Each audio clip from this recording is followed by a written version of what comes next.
Hello and welcome to Crossing Borders with Nathan Lustig, where I interview entrepreneurs doing startups across borders and the investors who support them, with a focus on companies that have some relationship to Latin America. My guests today are Chilean entrepreneurs David Basulto and David Assael, the co-founders of Archdaily, the largest architecture website in English, Spanish, Portuguese, and Chinese in the world. Based out of Santiago, Chile, and 100% bootstrapped, the two Davids have built a truly world-class business on their own terms, the way they wanted to, from their base down in Santiago. We talk about their story of how they started Plataforma Arquitectura, their original website, when they were still architecture students in Santiago back in 2005, and how they've grown the business to 4 languages, millions of monthly unique visitors, 3 million Facebook fans, and over 80 employees based in 6 countries. More importantly, Archdaily has changed thousands of architects' lives from around the world by showcasing them to potential clients, fans, and partners where traditional media had previously failed. David and David were the first Chilean entrepreneurs I met when I came to Chile back in 2010 for Startup Chile, and I'm excited to be able to share their story with more people. They deserve it, so let's get started.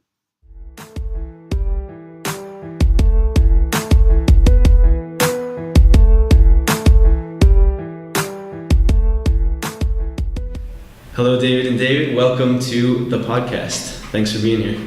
Thank you. Thank you very much for the invitation. So where are we today?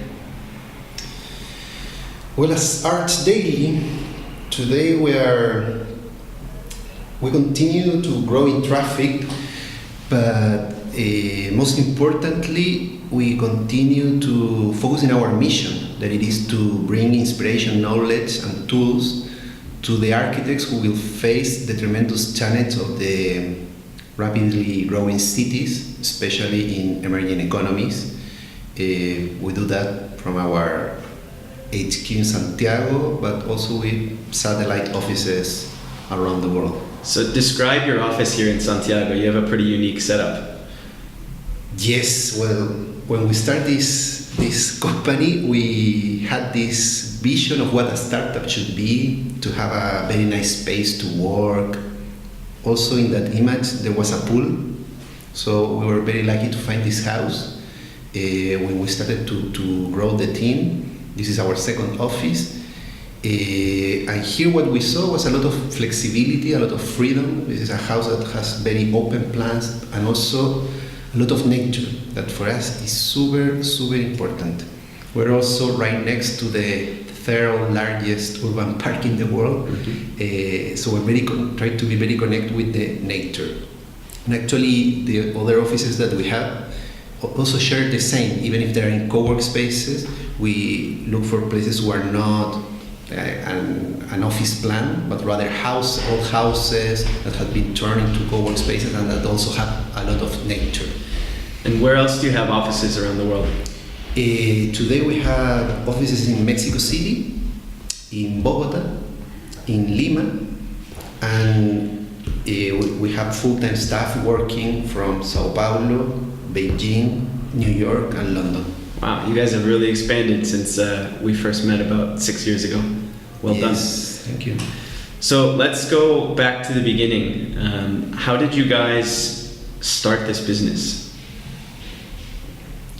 Well, one day I was in university, But more precisely, it's interesting that you asked for a business. Mm-hmm. We were not doing a business, and we feel that we're still not doing a business.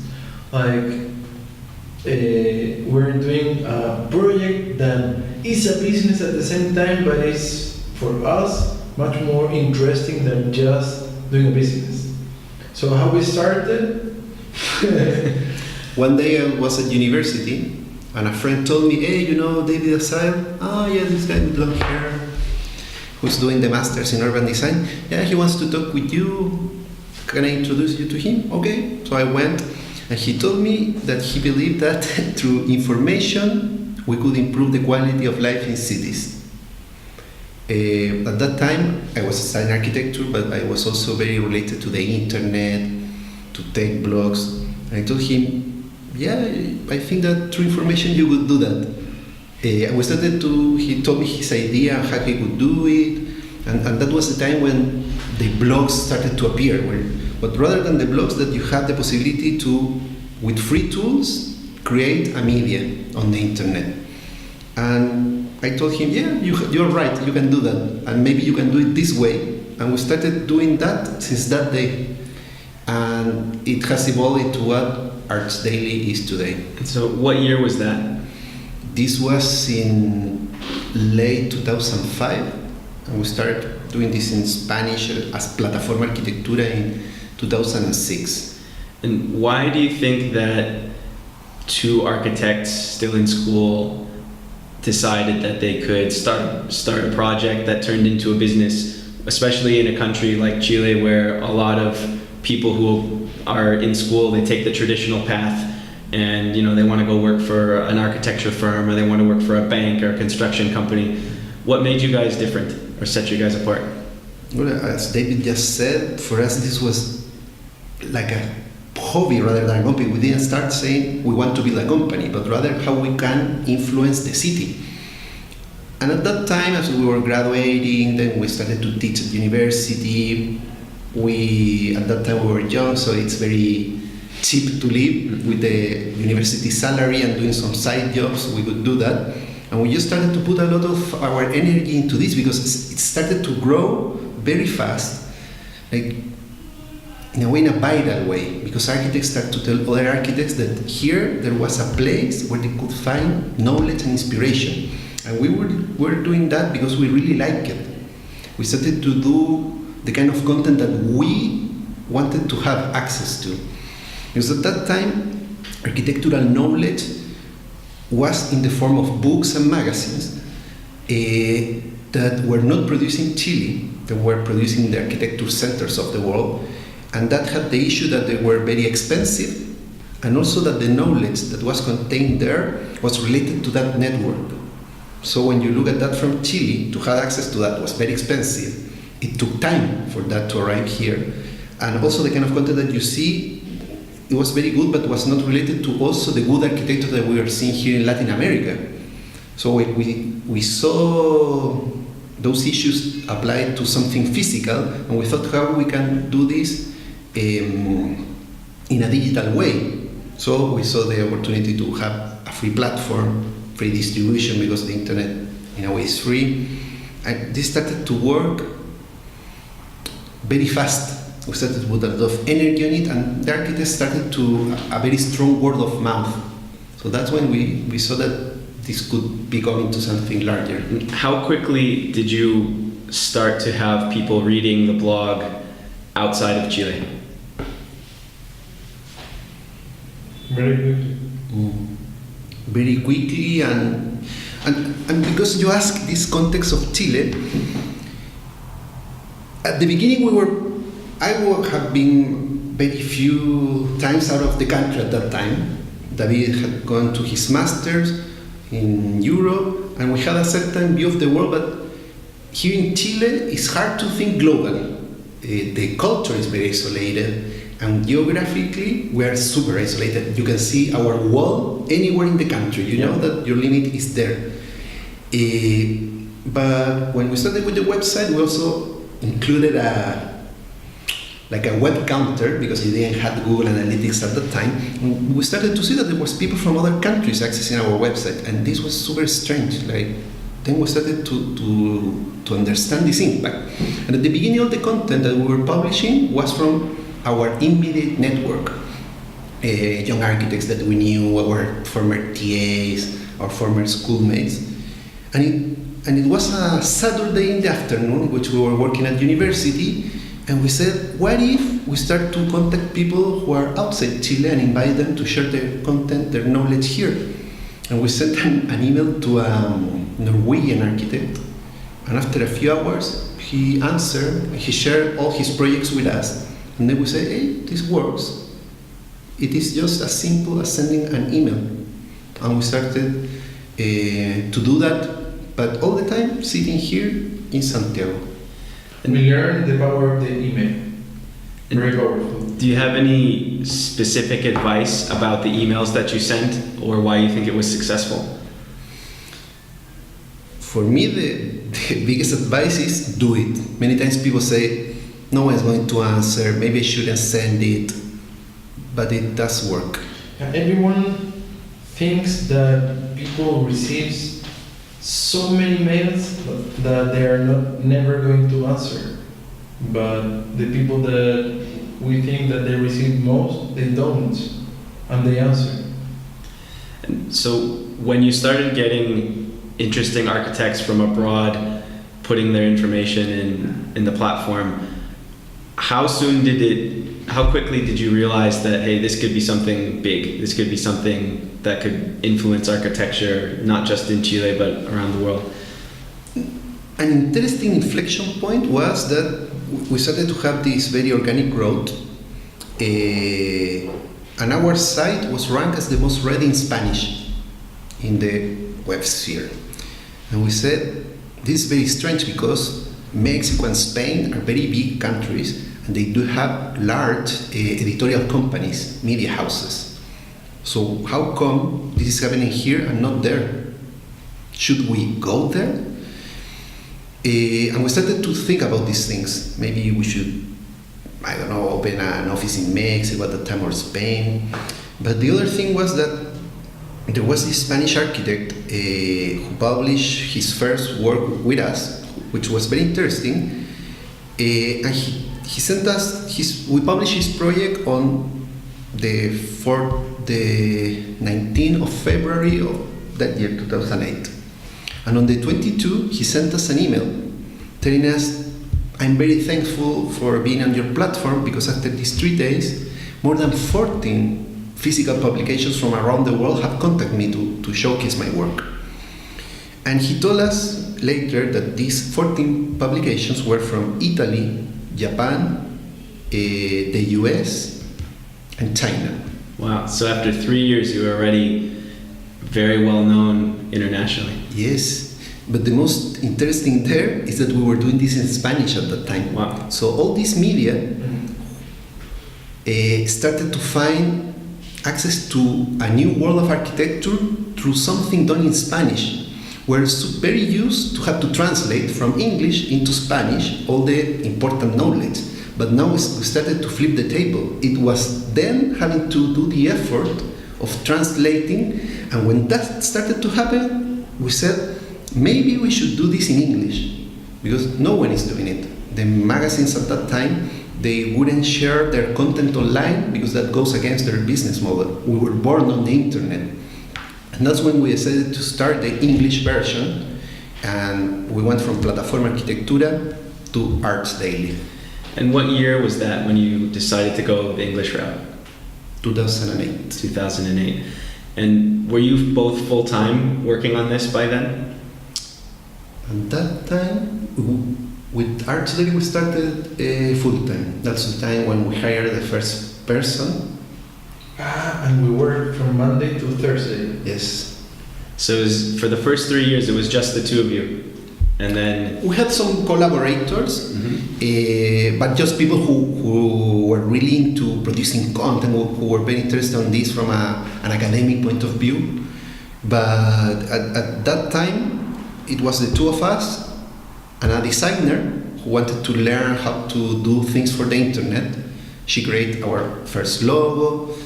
And when we launched Archdaily in English, we decided that we needed someone with us full-time.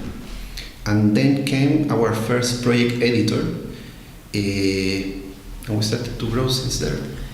And I think something really interesting about your company and your project that is now a company is that you never took investor money. You've been bootstrapped.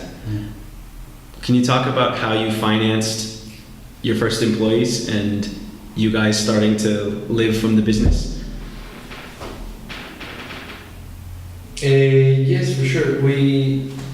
At the beginning, we set up like the minimum amount of money we need to operate. So we approach our first clients with that in mind.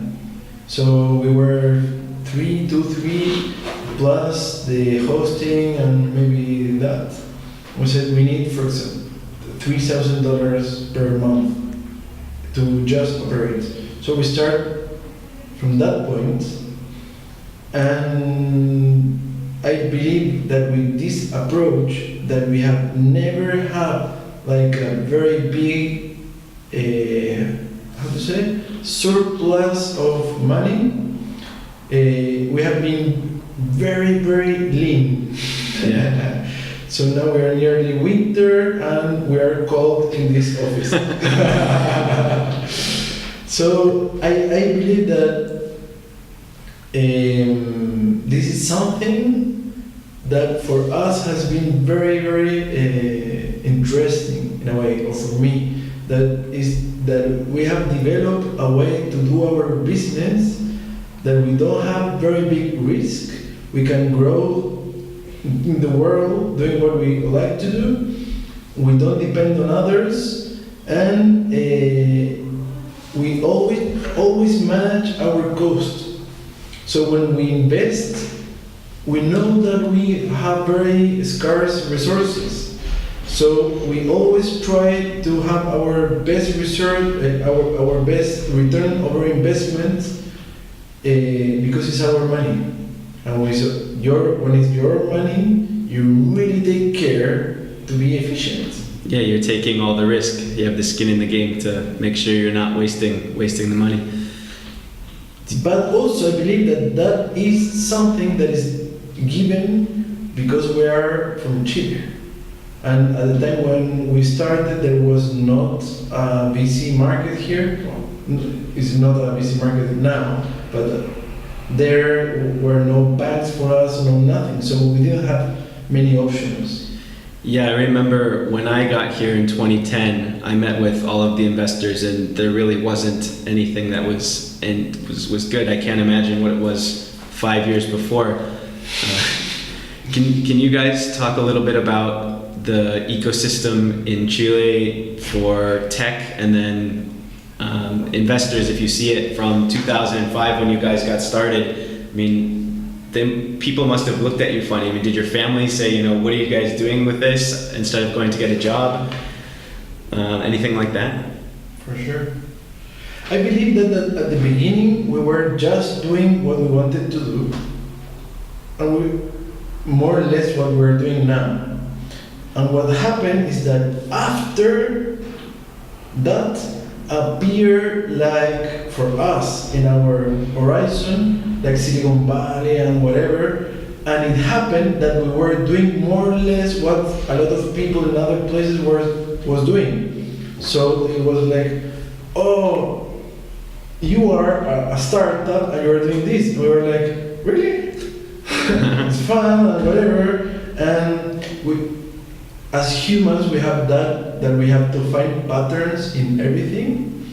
So a lot of people found in us that these patterns, that we were a startup, we were the founders, we were doing these bootstraps, we were just doing a project that we need money to operate. So in that moment, I believe that there was not big ecosystem. We were few friends doing, like at that time was Nidish, there was Danny and Oscar, that now they are doing Corner Shop. Before they start Groupon Latin America, was Beta Zeta with Leo Prieto, Pablo Coronel. We were like 10 friends starting sites or startups that we really know what we were doing, if they were work or not. Many didn't, most of them didn't. There were no VCs at that time, and was for sure not sexy to be a founder of a startup, because what are you doing? Was at the beginning was something with a lot of risk, with totally out of status. Like it was not something that your mother would recommend you to do, but for sure after 10 years it has changed a lot. What do you think? For sure it has evolved, but the most important, I think, is being to be more open to the upside. because as David said, in that time it was only a very small group of people, and the amount of knowledge that we would share among ourselves was limited. There was a point of inflection when Startup Chile happened, and for us the biggest value of Startup Chile at that time was that they were able to bring a very good network of people, and that expanded the ecosystem very quickly. I think that we will say that was halfway until today. But now there start to be more people who believe in startups, who are willing to take the risk, but to evolve from people who used to invest in commodities or into businesses that are very local. Has been very, very hard to move them into this, because even if today there's the people who are willing to take the risk, the big amount of money is still controlled by the other people, and you need to find a way into that. And for that, the biggest example is to have an exit, a very visible exit. Too bad that we're owned by us and we're not into that game. Probably that could have helped. But I think it's interesting that especially in Chile, but I think other places, that a lot of times people are only measuring it by an exit, when if you measure it by how successful you are and the impact you have in the world, I think people maybe just don't know how big you are from here. I sometimes talk to entrepreneurs that come in, and I say, oh yeah, go talk to the guys at Archdaily, because they're doing it from here and maybe haven't heard of it, which is strange to me, because you guys, I would say, are one of the best, if not the top success story of that first generation of tech. And that has a positive aspect and a non-positive aspect. The positive that Archdaily is very well known abroad, and it projects this image that it comes not from Chile, because you do not associate Chile with tech. So we made a very good work in branding. But the negative is that here, as we're very isolated, it's hard to receive all that feedback. So all the people who are working here, sometimes it is hard for them to physically receive the effect of Archdaily. Because we're sure their families, when they see the news about local companies, for people who work on those companies, good, because their family sees that the company is doing well and so on. But here, it doesn't happen much. So we have to make a big effort for all the people who work here to also travel abroad, and they could see Archdaily from that perspective, and it is super motivating. Yeah, it's like we have to do a biggest effort to love ourselves, because we don't have external feedback in Chile. Yeah. But it's a good exercise for sure. We have a very low ego. That's good for doing our job. Absolutely. We don't have big rock stars with whom it's very difficult to deal during day to day.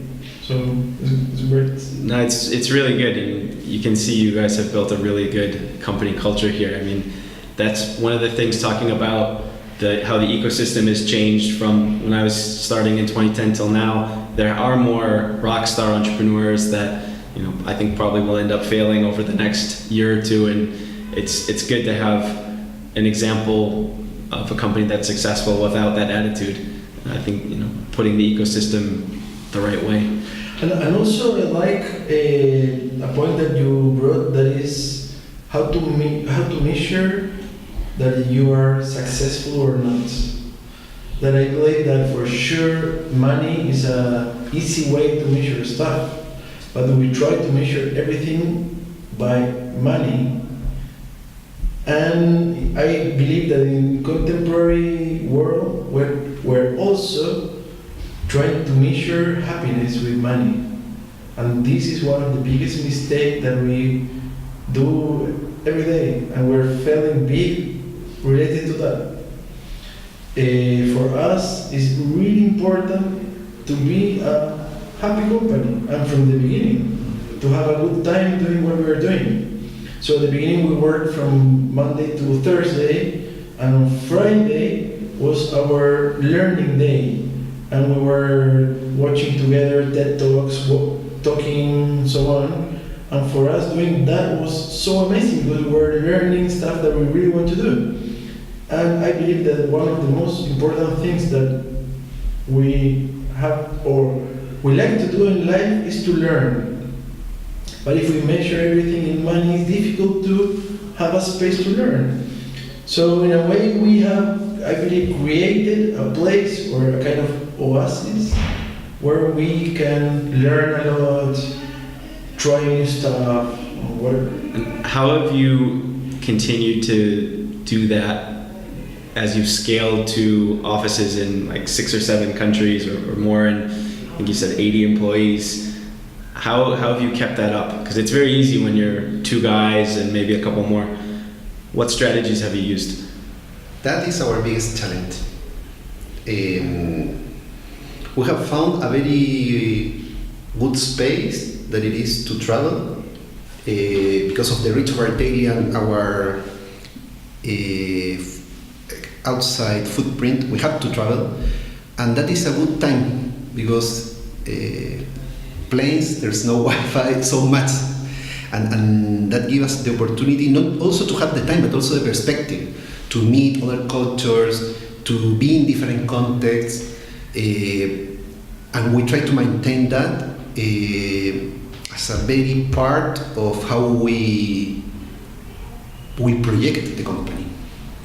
One of the other founders that was on the podcast previously, David Lloyd from the intern group, has I think 12 offices around the world, and one of the things he does that 12 of them, yeah. Amazing. One of the things that I thought that he does that's interesting is that I think his employees get either 1 or 2 months per year where they can go work from any office around the world if they want to without asking. It's just part of the package. So it keeps the employees happy, but it also will take, somebody who's in Colombia goes to work in the Spanish office, and you get that interconnecting, and that's worked well for him.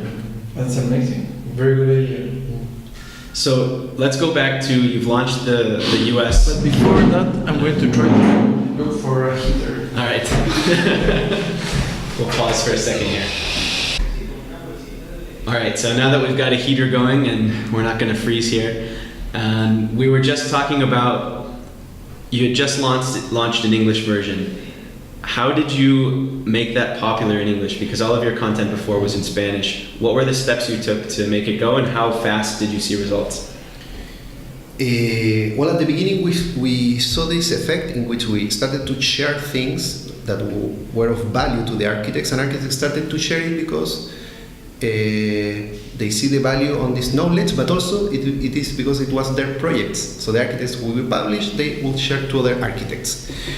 So we said, now we have to start from zero. How do we do it? And we understood that it was very important to build a network. And what we started to do was to visit the practices that we wanted to publish and to do interviews with them. And then, in a way, like the podcast, we had this series of interviews that we started to publish, and they started to get shared by these important architects who started to resonate with their network. That was our initial strategy for growth. But also at that time, we became very good at search engine optimization, because we started to use these free platforms that at that time they were very good for that. And as we did everything, at that time I was still in charge of technology. I was very into the structure of our website, and I would understand that I made changes, sometimes things started to rank in a better way. So that initial knowledge that we had was very helpful for this growth strategy.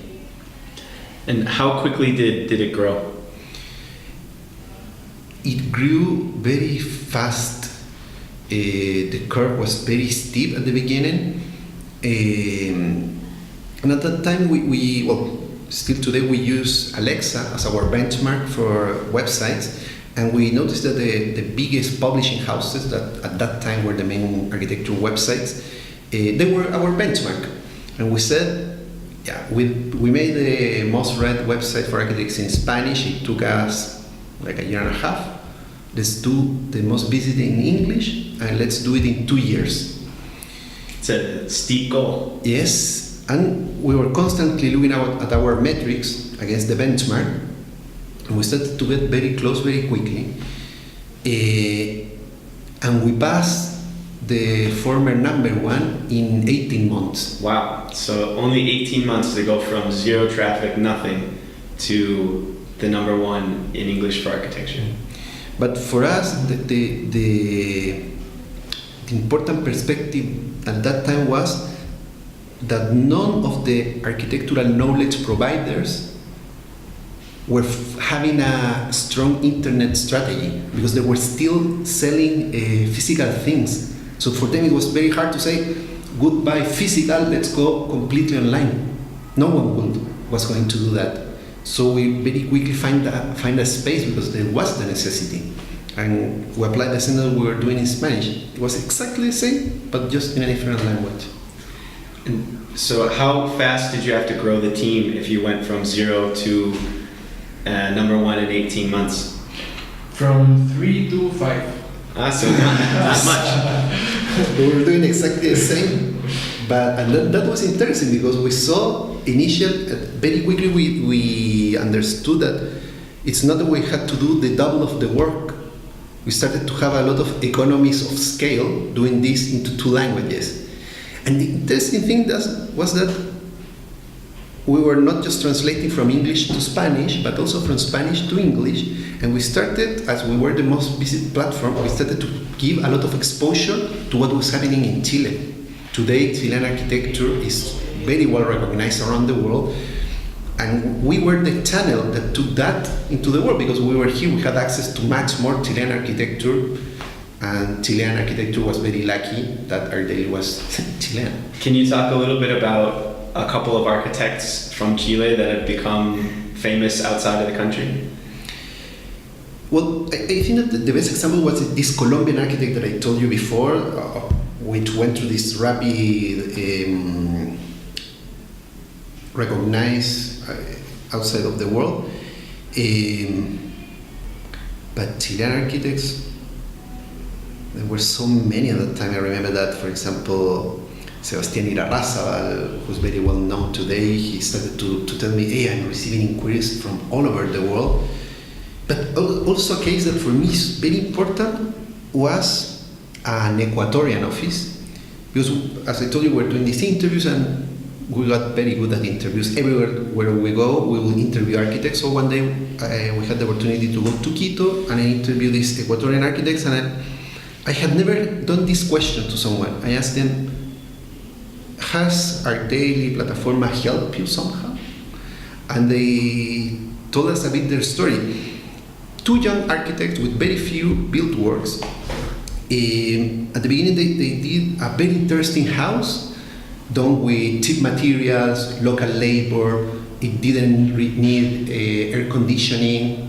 It was a very good work in terms of this is the kind of architecture that you want to see more. And they told us that they had this, they took some photos and they started to reach to the magazines. And no one liked it because the photos were not so good, the project was not so striking. And for the magazines, their business was to sell covers, to sell images. And if the image was not amazing, even if the project was of very high value, it didn't fit with them. But we published that, and for that it marked a before and after, because they started to be approached by a lot of worldwide media. They started to get invited to be visiting professors, to do workshops abroad. One day they were contacted by an institution in the Middle East that they were preparing a showcase of houses done in earth, and they invited them to there.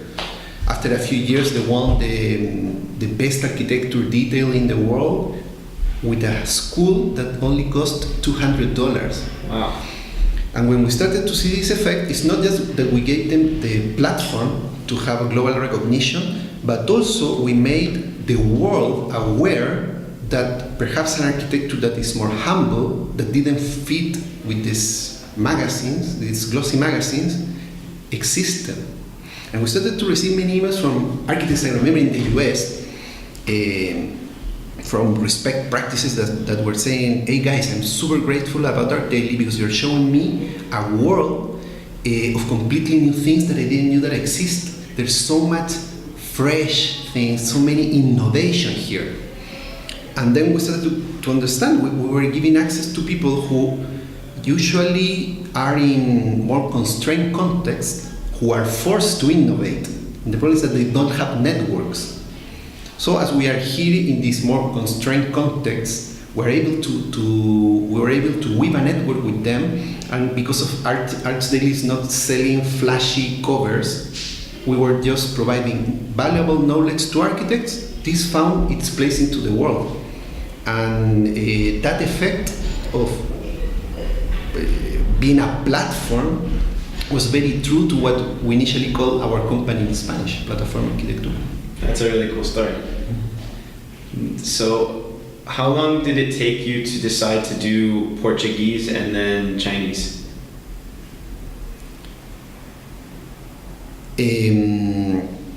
Well, we were doing this in a very innocent way. We said it started to work as a business, it started to grow. We said, let's do it in English. It was like this. One day we said, let's do it in English, okay? Let's go launch in New York. And we were just putting passion on it, but then we started to look at our metrics and to start to understand this world while we were traveling. And this was during that year, we were in 2010, when we had the subprime crisis. When the world started to look into the emerging economies, but also that was the year in which more people started to live in cities. We started to enter into the urban era, a process that will only accelerate. The urban population is going to double in 35 years, and that growth is not going to happen into what we call the developed world. It won't happen in North America or Europe. That growth is going to happen in the emerging economies. So then we understood that in our metrics, more people from these countries started to read us, and we connect everything. We understood that the future of Archdaily was in these emerging economies. So what year was it when you did Portuguese, and then what year for Chinese? Archdaily Brazil was launched in 2011. We also launched Archdaily Mexico in 2012. And Archdaily in China was in the works for many years until we finally launched in 2015. Can you talk a little bit about the advantages and disadvantages of running a business from Chile that does business globally and in multiple countries?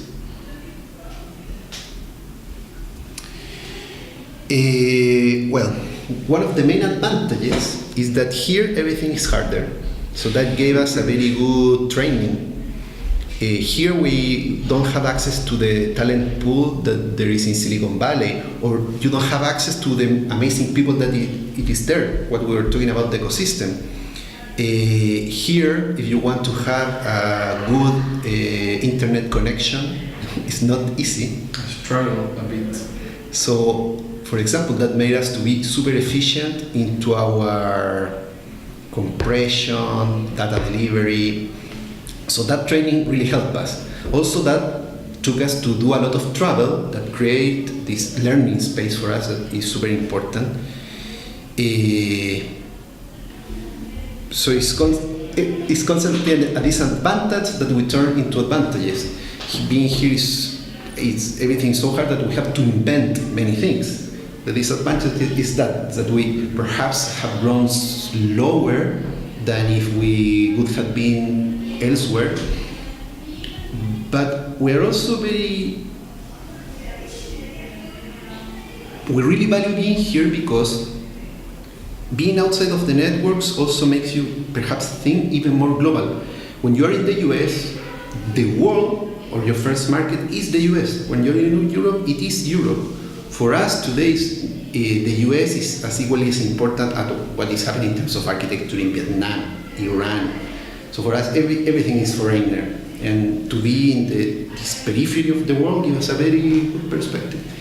And even, for example, we got operations in China that Google or Facebook can't.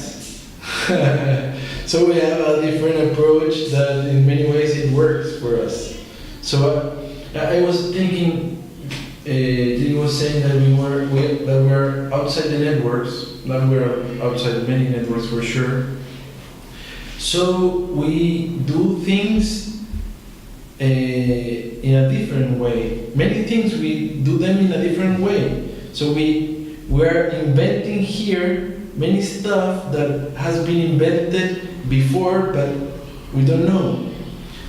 So that in a way is a very big disadvantage, but in another is like to exercise a muscle that is very useful. Like if every startup is live alone in a desert island, probably we're going to be very successful because we got a lot of skills to how to survive in a difficult context. Yeah, you both said it, and it's something that I see with other companies that are in Latin America. That's something that I think people in the US don't value nearly as much as they should, is that if somebody from Latin America has built something that's world class, or even something that's, they figured out how to get $10,000 a month in monthly recurring revenue, being in Chile or being in Colombia but doing business in the US, they're way more scrappy and way more, they've had to go through way more to get to that point. That for me, that's a big plus, because if you do start to make it easier for them, either by opening an office in the US or bringing in US partners, or starting to get big enough where you're recognized around the world, you're going to keep doing that. You're going to keep working as hard. And I think that's something that is very underrated, that I think has been pretty interesting to see in my time in Latin America so far. But maybe soon we are going everyone into islands, desert islands, and maybe it's our chance to show how much we have learned. Yeah, it's possible. It's possible. Do you have any interesting stories about when you started going to China, being a company from Chile, culture differences, how it worked to get started? Our China story is, to do this company, more than doing a company for us is, David told, this passion, but it has been a journey, an adventure into the unknown, because when we started, we never thought that we were going to be in China. We started to go to China because one day I was looking into our sources of traffic, Googling stuff, and I found that there was a site in China that was taking all of our content and translating it into Chinese. With our Western conception of copyright, we started to send them emails like, hey, stop what you're doing. No answer. We even we Google how to send a cease and desist form. We send a cease and desist. That if they don't stop in 30 days, we're going to sue them. They didn't answer. Obviously, we're not going to sue someone in China. We had the chance to go to Beijing for the Pritzker Prize. That's the most relevant award for architecture. The ceremony was going to be held in Beijing for the first time. We said we have to go. And I sent an email to this guy. Hey, we're going to China. Let's meet. Between hours, he answered. And we met for lunch with Wang. Wang happened to be an architect, master in computer science, and was finishing his PhD in architecture. He showed us his website, ArchGo. He had developed an app in Adobe Air that took all our content, structured content, and put it on a dashboard for his students to translate. He will even sell their daily DVDs by year. Wow.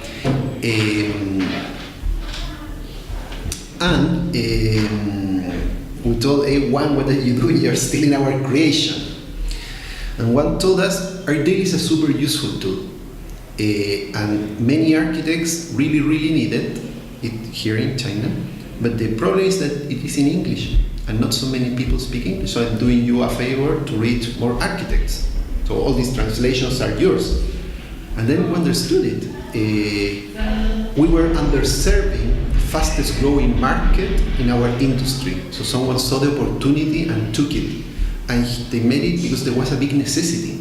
So if Archdaily was not directly reaching the Chinese architects, someone else was going to do it. And we understood the scale of China, and that in order to stay true to our mission to spread knowledge, inspiration, and tools to architects, we had to enter into that market. So that led us to start working into developing the Chinese version that had so many complications, from running a website inside the Chinese firewall. It's not easy. What kind of differences in terms of front-end design does the Chinese version have compared to the Spanish or the English version? Our interface is super clean. That is part of our less is more philosophy, but in China people like things very dense, a lot of information put together. So there we had to experiment how our version works. But also it is the relation with the social networks, because everything is different. There is the equivalent of Facebook, the equivalent of Twitter, but they are in Chinese, and they are linked to your Chinese mobile.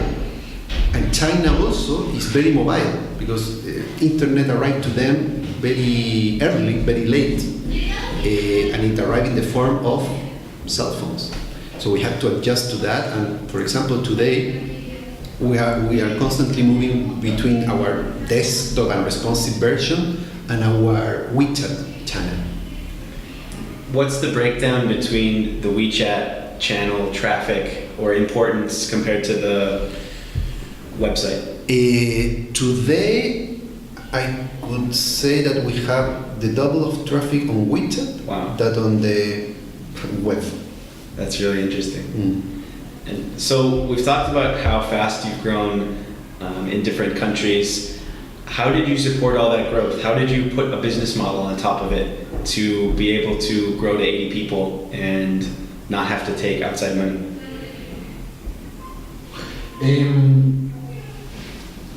It was not so difficult, because at the beginning we understood that the architects, that we have to give architects useful information, and we understood that the companies that were manufacturing products for construction were trying to reach those architects with very useful information. So we can make that relation, and companies were willing to pay for rich architects. Architects were looking for that information, so we just did like the match between both. So we started inviting companies, like manufacturers of windows, of wood, of whatever, to bring the information into our site to reach architects. So in a way, this has many different names. It's kind of content marketing, but at the same time it's a catalog of products. So it's like a marketplace where you don't buy, but you get quotes, and that is very scalable. So we invite companies in many countries, and it has been a very kind of smooth business model, because it's win-win for everyone. It's not that we are bringing to architects a very ugly advertising or stuff that they don't want. Actually, they're looking for that information, so it has been kind of a miracle for us to find that relation. How early did you start that business model? In the moment that we want to pay our salaries at the very beginning. So from the beginning, Michael. What advice would you give to entrepreneurs that are listening, either in the US or in Latin America, about thinking about starting on their own and not raising money? Actually, I don't know how is to do it raising money. So, so for me, it's very difficult to make the comparison between both. Like this way is the only way that we know, and for us is amazing. It has been easy for us, easy in a way. Like there's a lot of people that tell us, oh, you choose the most difficult path, whatever. But for me, it's much more easier to sleep without thinking that I have to give back money or return or whatever to other people. But for sure, we don't have we have more risk on our own, and we have to take more thought decisions by our own also. Like so, I believe that it really depends on the profile of the entrepreneur. So there's people that really love to invite a lot of people to their companies to manage a lot of relations, and they're very good for that. But I think that we didn't have much option also. So I don't know, it really depends on circumstances and what you want to do. Because for sure, if we would have invited investors, probably we would have to sell Archdaily some years ago because we need an or an IPO. So our present would be very different taking another option. So. Yeah, you have I would say the dream of any entrepreneur. You've got a business that you love running, that's making money, and you don't have to report to anyone. It might be weird hearing it from someone who's an investor now, but we tell people that come to Magma, we say, you should only raise money in two circumstances. One is if you have no other option and you're gonna go bankrupt, but you still think it's good, a good business. Or two, if you've got a business that's actually running and you found a way to make a lot of money where for every $1 you put in, you're gonna get 2 back or 3 back, and you wanna really push the pedal to the metal. But otherwise, you shouldn't. And I think that's something that, especially in the Latin American ecosystem that's just starting to get growing, there's been a lot of focus on, how much money did you raise, rather than how good is your business doing. Yeah, but because it's a big trend that started probably thousands of years ago when the money started, that is the measure of success. But yes, for us, the measure of success is how many people we can impact with good quality of life. And also that is very difficult to measure. So, for sure, it's a big challenge up to now for us, how to measure how successful we are. And how do you think about measuring success as a company today? I believe that something very, very important is that we're happy here doing this. That is in my top 3. Another in my top 3 is people that we work with feels that they are challenged learning. And the third for me is that we receive the feedback from our users that is useful for them, and we receive a lot of feedback through email or in lectures, whatever, that is a useful tool, and we're still growing, so it means that it is very useful. So with these 3, I'm done. What's something about the Latin American market that's surprising to people in the US or in Europe when you go travel and talk to them, that someone in the US would say, wow, I had no idea, besides the fact that the biggest architecture website is from Chile in a very nice house overlooking the greenery in Cerro San Cristobal?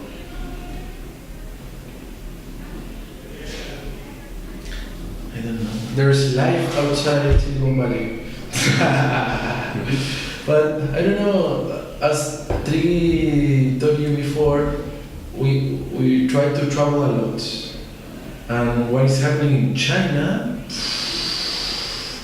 it's like, for us it's very important to go to China to understand that it's a different reality that is happening. And probably it's going to be bigger than the reality that we see that is big nowadays. There is the US-centric culture that we have. Like what happened with Uber and Didi was amazing. And what is happening with Baidu or Alibaba or whatever is like what is happening with VR. So I don't know what to say about Latin America, but what I suspect that is important is to be trying to learn about what is happening outside your own reality, your own markets. Maybe in Africa now, some things important are happening related to mobile phones and not the internet. Maybe SMS is doing a big stuff that maybe is something that is important to be looking at. In that aspect, for me it's very important to flow. Like as David mentioned many things about China. China for me is like never cease to amaze me. But as we do not have Latin America has a very strong influence from the US. The bad guys are the Russians, the Chinese are very bad, and this permeates into you. But when you are able to really understand these other cultures, you start to see the world in a very different view. For us today, China is super relevant in our context that they do things in very different ways. They value other things, how the social relations are established, even in architecture. They look at architecture, all their drawings are a bird's eye view. Mm-hmm. In the West, it's the perspective, mm-hmm. and that makes the buildings to be very different. In China, the buildings have a form. That's why you see all these crazy things that look like a dragon, they look like an egg, because they have a different conception of the world. And we say, that is crazy. And on the other side, they say, this is a box. and to be able to open your world's view is very important. We were talking a bit before about Colombia, for example.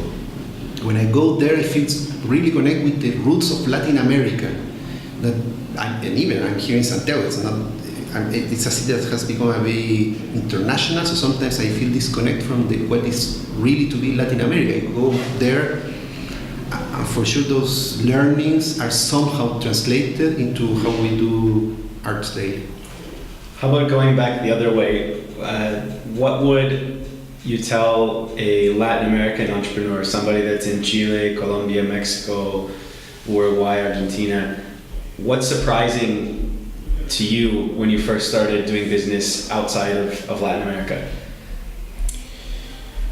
Straight to the point. And something that we talked also before is like there's not much struggle trying to sell something. Like people buys or not. It's not like 3 months taking decisions.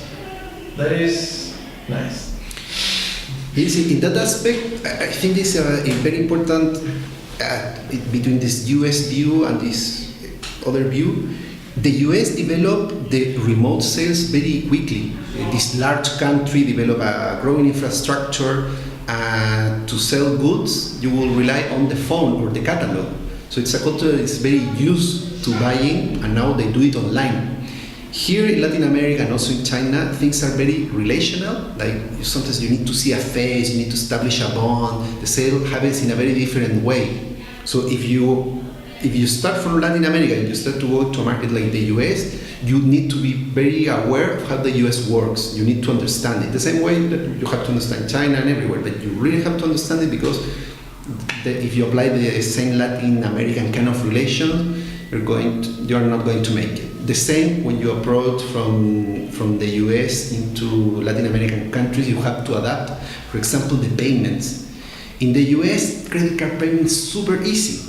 But here in Chile, it's very complicated because of the payment transactions, but also here is a very big opportunity. There is a strong monopoly on the credit cards, but that makes that the bank-to-bank transfers, you don't have to pay for that. So now you can buy a lot of goods here in Chile just doing a bank transfer. And if you come from the outside and you do not take that as an opportunity, you're not going to really enter into that. Yeah, that was really surprising to me when I first came to Chile, that you could do anybody in the country transfer them money instantly for free. I mean, we're just starting to get to do that in the US from 2 or 3 banks to 2 or 3 banks. But Chile was way more advanced than the US banking system, and I had no idea. Imagine when we arrived to Citibank and I asked him, hey, what is the option to transfer money to another account? Mm-hmm. They tell me, no, you have to do a wire transfer. Why wire transfer? That's when you send money to another country.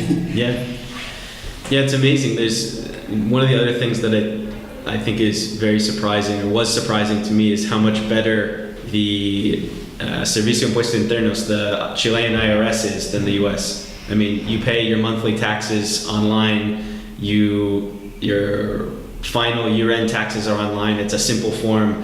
In the US, you can't do that. You have to buy a crazy software and it takes a long time, and if you pay with a credit card, you have to pay like a 4% fee.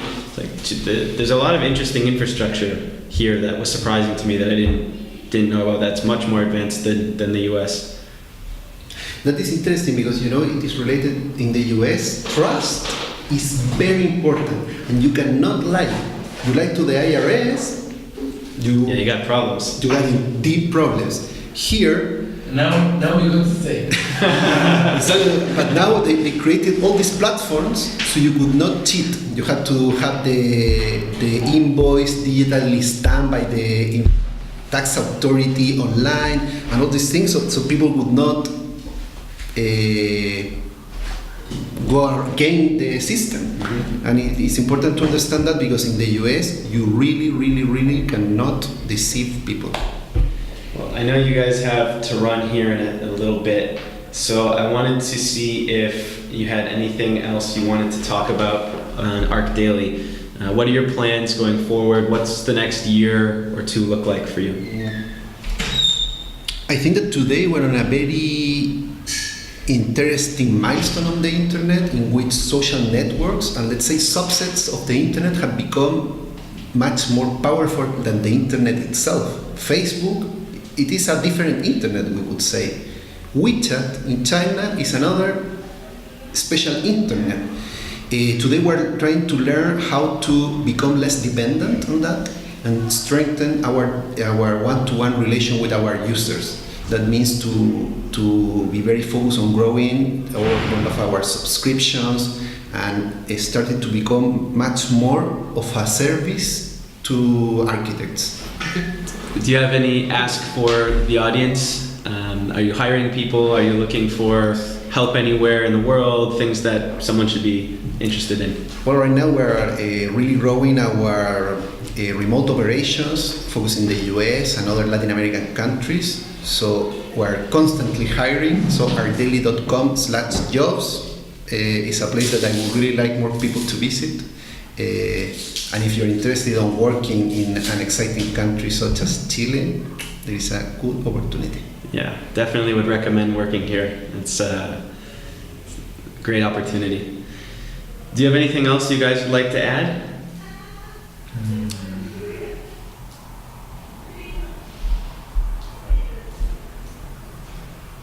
If you own a company of beers or whatever and you want to sponsor us, you're really welcome. Yeah, you can sponsor the podcast too. We don't have any sponsors. Well, really?